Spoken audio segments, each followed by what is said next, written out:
नमस्कार, स्वागत है आपका सिटीलाइट में। मैं हूं आपके साथ अविनाश कर। गणतंत्र दिवस की पूर्व संध्या पर राष्ट्रपति द्रौपदी मुर्मू ने राष्ट्र को संबोधित किया। राष्ट्रपति ने देशवासियों को 74वें गणतंत्र दिवस की शुभकामनाएं और बधाई दी और देश को संदेश भी दिया। द्रौपदी मुर्मू ने कहा कि भारत मजबूत लोकतंत्र है और हर नागरिक को भारत की गौरव गाथा पर गर्व है। राष्ट्रपति ने कहा कि आज भारत विश्व मंच पर आत्मविश्वास से भरे राष्ट्र का स्थान ले चुका है। कोरोना से हमारी अर्थव्यवस्था को नुकसान हुआ था। केंद्र सरकार ने महामारी में सभी को राशन उपलब्ध कराया है।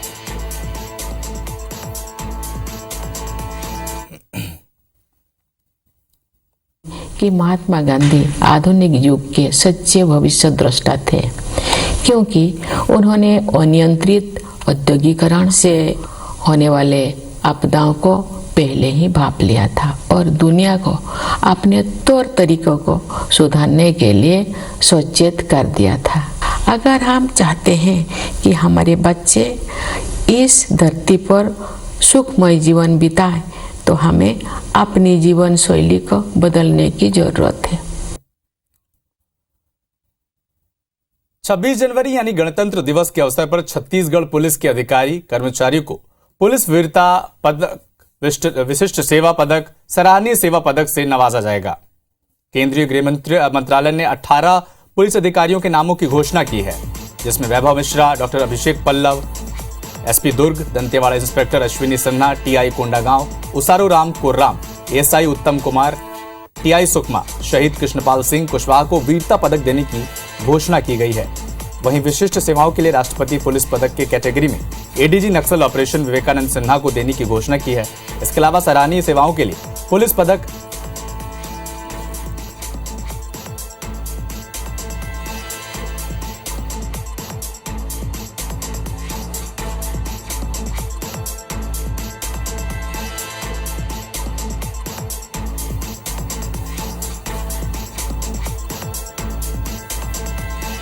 तो पदक विजेताओं के नामों की घोषणा कर दी गई है।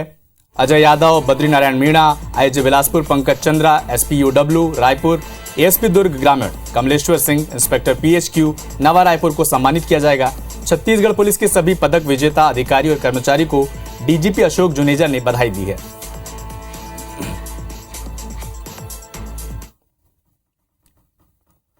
भारतीय बाल कल्याण परिषद नई दिल्ली ने राष्ट्रीय वीरता पुरस्कार 2022 के लिए बेमेतरा जिले के 14 साल के बालक सीताराम यादव, पिता श्री कमल यादव का चयन किया है।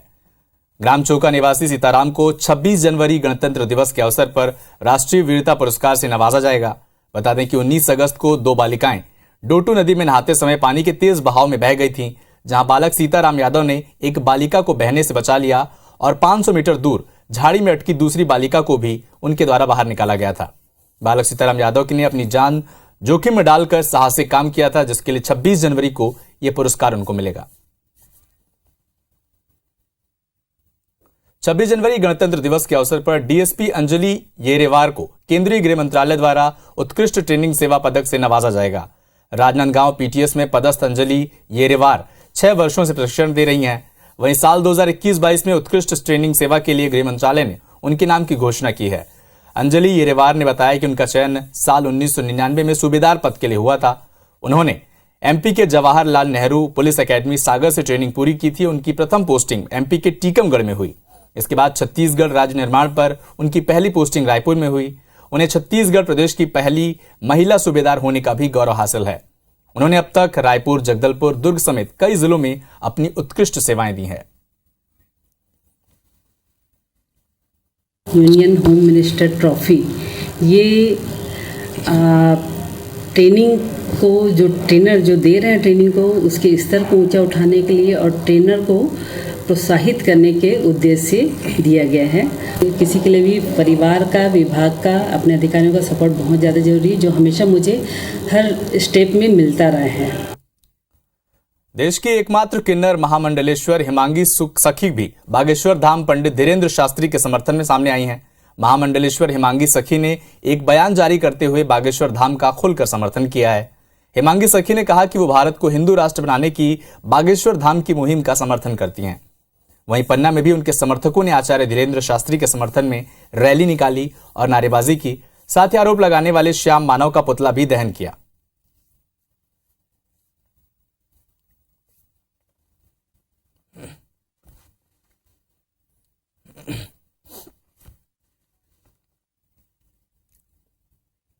सीएम शिवराज सिंह चौहान आज 2 दिवसीय दौरे पर जबलपुर पहुंचे।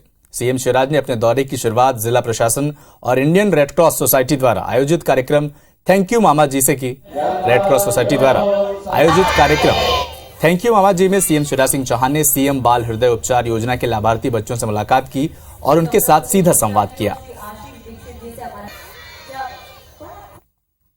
जन्म के समय से ही या जन्म के बाद ये बात पता चलती है कि हार्ट संबंधी हृदय संबंधी कोई परेशानी है तो हम माता पिता की तकलीफ का भी अंदाज लगा सकते हैं और फिर चिंता पैदा होती है। फिर एक योजना बनाई जब ऐसे कई मामले सामने आए, मुख्यमंत्री बाल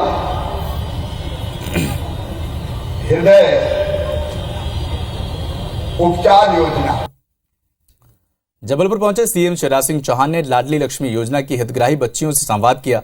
शहर में एमएलबी स्कूल परिसर में आयोजित इस कार्यक्रम में योजना की हितग्राही बच्चियों ने अपनी बातें खुलकर सीएम के सामने रखी और सीएम शिवराज ने भी उनकी बातें तफसील से सुनी। सीएम ने कहा कि प्रदेश में बच्चियों से भेदभाव रोकने के लिए उन्होंने लाडली लक्ष्मी योजना की शुरुआत की है और आज योजना की इतनी हितग्राहियां बच्चियां पढ़ लिख कर कॉलेज में दाखिला ले रही हैं, इससे उन्हें बहुत खुशी है। पढ़ाई करोगी बेटियों तो बिल्कुल चिंता मत करना,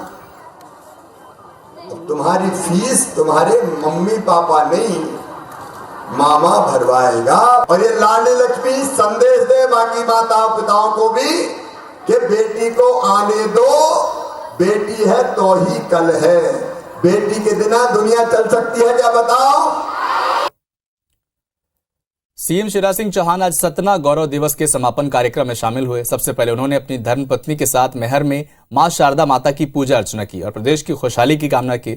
इसके बाद सतना में गौरव दिवस के कार्यक्रम में करीब 450 करोड़ के विकास कार्यों का लोकार्पण और भूमि पूजन भी किया। जिले में कई क्षेत्रों में अच्छा काम करने वालों का सम्मान भी किया गया।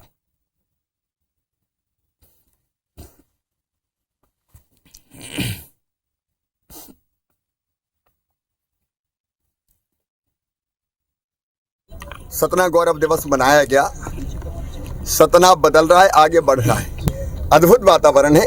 किसी शहर को आगे बढ़ने के लिए जनता की साथ और सहयोग की जो आवश्यकता होती है वह सतना में दिखाई दिया। मैं मीडिया के मित्रों का भी बहुत आभारी हूं। सीएम भूपेश के बीजेपी फसाद की मास्टर वाले बयान पर पूर्व सीएम डॉक्टर रमन सिंह ने पलटवार किया। रमन सिंह ने कहा कि बीजेपी के 15 साल और कांग्रेस के 4 साल के कार्यकाल की तुलना करके देख लें, समझ में आ जाएगा। रमन सिंह ने कहा कि कांग्रेस के 4 साल सांप्रदायिक उन्माद के रहे।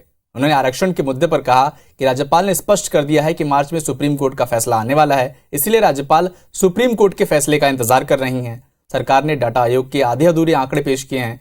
वहीं उन्होंने रासुका को लेकर कहा कि राज्य सरकार रासुका के जरिए दहशत फैला रही है। नारायण पार्क की घटना के बाद रासुका लगाना गलत है। लगातार सांप्रदायिक उन्माद इसलिए हो रहा है कि उनका सह है, उनका संरक्षण है। कभी क्रिश्चियन के लेकर नारायणपुर में क्रिश्चियन लोगों को सहायता मदद करते हैं और कभी कवर्धा में एक पक्षी कार्रवाई करके दहशत का वातावरण फैलाते हैं। तो ये 4 साल सांप्रदायिक उन्माद के रहे। बाल महोदय ने स्पष्ट कर दिया कि मार्च में सुप्रीम कोर्ट का फैसला आने वाला है और मार्च में सुप्रीम कोर्ट का फैसला आ जाएगा। तब तक वो मामला चूँकि सुप्रीम कोर्ट में विचाराधीन है, इसलिए वो इंतजार कर रही हैं। इसलिए उन्होंने कहा मार्च तक समय चाहिए। सवाल संदर्भ का है, समय का है, टाइमिंग का है और रासुका को लेकर लोगों को मन में दहशत फैलाने का है। हरदा जिले में आदिवासी किसान सम्मेलन में एमपी के पूर्व मुख्यमंत्री और कांग्रेस के प्रदेश अध्यक्ष कमलनाथ ने बीजेपी पर जमकर निशाना साधा। कमलनाथ ने कहा कि बीजेपी ने प्रदेश में कोई विकास नहीं किया। प्रदेश भ्रष्टाचार, कुपोषण, महिलाओं पर अत्याचार में नंबर 1 है। साथ ही बीजेपी की विकास यात्रा पर कहा कि ये यात्रा बीजेपी को निकास यात्रा में बदल देगी।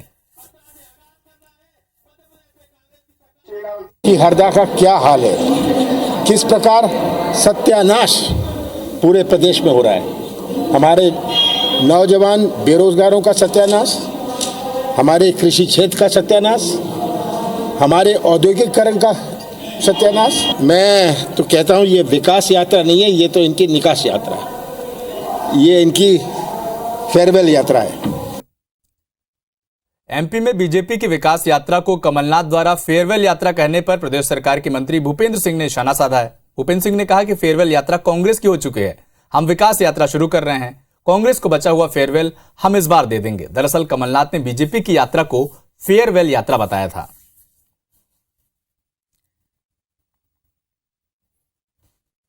फेयरवेल यात्रा तो कमलनाथ जी की पहले हो ही चुकी है, अब इसमें क्या बचा। रेंट गवर्नमेंट की जो फेयरवेल यात्रा है वो तो नहीं होगी, हम विकास यात्रा शुरू कर रहे हैं। हाँ। अब कमलनाथ जी का जो बचा फेयरवेल है वो इस बार कर देंगे हम लोग।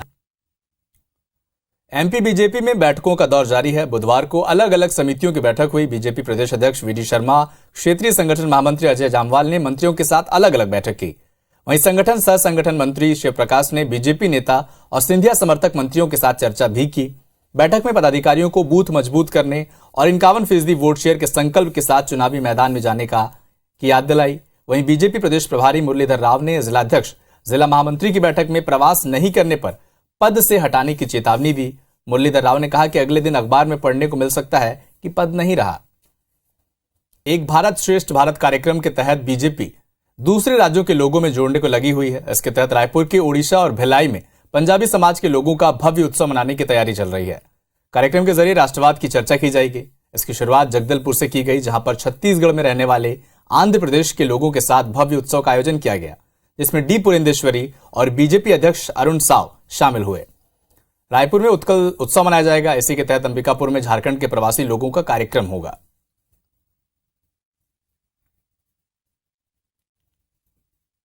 हमारा जो भारत है वो विश्व गुरु बने, हमारा भारत वसुधैव कुटुंबकम के रास्ते पर चले, हमारे भारत में जो लोगों की अलग अलग सोच है वो समाप्त हो और एक भारत श्रेष्ठ भारत, पूरे भारत में एकता स्थापित हो और वो एक अच्छा भारत बने, ये इसके पीछे मूल उद्देश्य है। देखिए, भारतीय जनता पार्टी सिर्फ चुनाव में काम करती है, चुनाव के लिए काम करती है। वो इस बात को जानते हैं कि जनता के पास जनता परेशान है और जनता के पास मुद्दे हैं। अब भारतीय जनता पार्टी हलाकान हो रही है कि कैसे हम जनता के बीच में जाएं, इसीलिए एक भारत श्रेष्ठ भारत एक नई कहानी लेकर वो जा रहे हैं।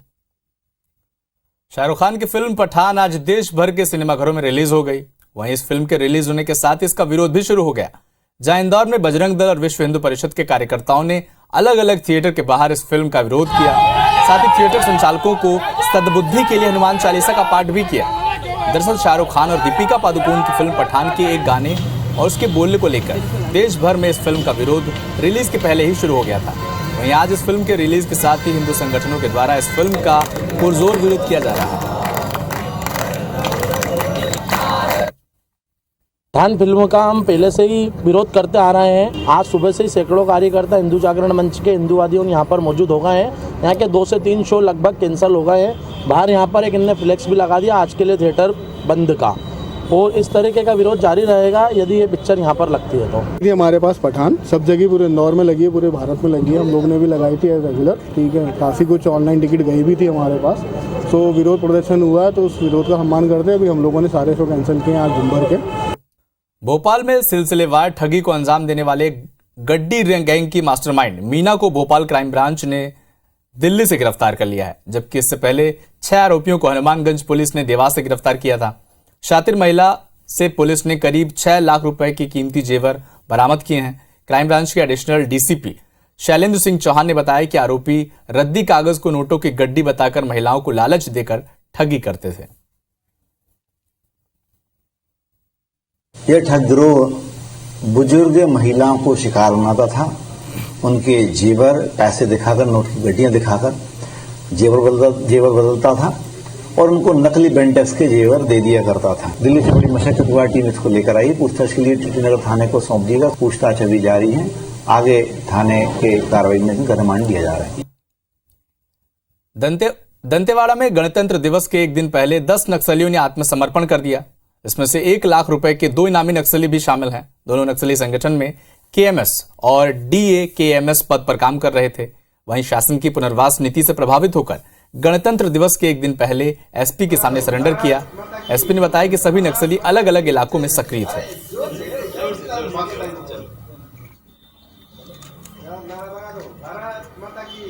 इधर बिलासपुर में यातायात और आवागमन सुव्यवस्थित करने के लिए नगर निगम अभियान चलाकर लगातार चौक चौराहों से अतिक्रमण हटा रहा है। बीते 1 महीने में निगम ने 150 से ज्यादा अतिक्रमण हटाए हैं, जिस पर विपक्ष ने निगम पर कार्रवाई में दोहरा रवैया अपनाने का आरोप लगाया। विपक्ष का आरोप है कि निगम का अतिक्रमण दस्ता केवल गरीब ठेले गुमटी वालों को ही टारगेट कर रहा है, बड़े दुकानदारों पर कोई कार्रवाई नहीं की जा रही। वहीं निगम अधिकारियों का कहना है कि निगम का अतिक्रमण दस्ता निष्पक्ष कार्रवाई कर रहा है, अतिक्रमण की शिकायत पर कार्रवाई की जा रही है।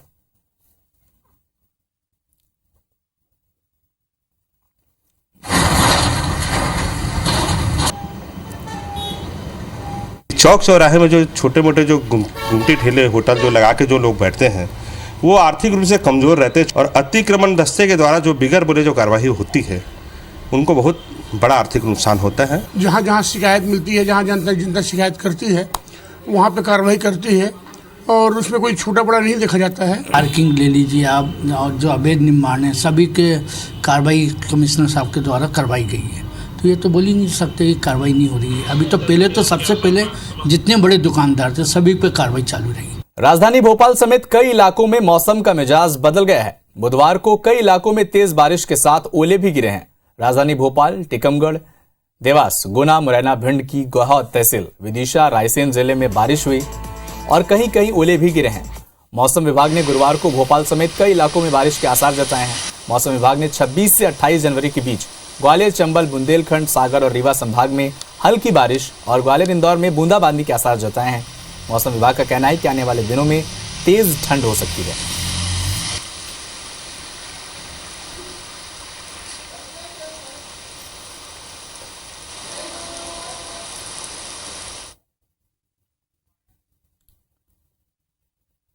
तो फिलहाल इस बुलेटिन में इतना ही। खबरों का सिलसिला बना रहेगा IBC 24 पर। नमस्कार।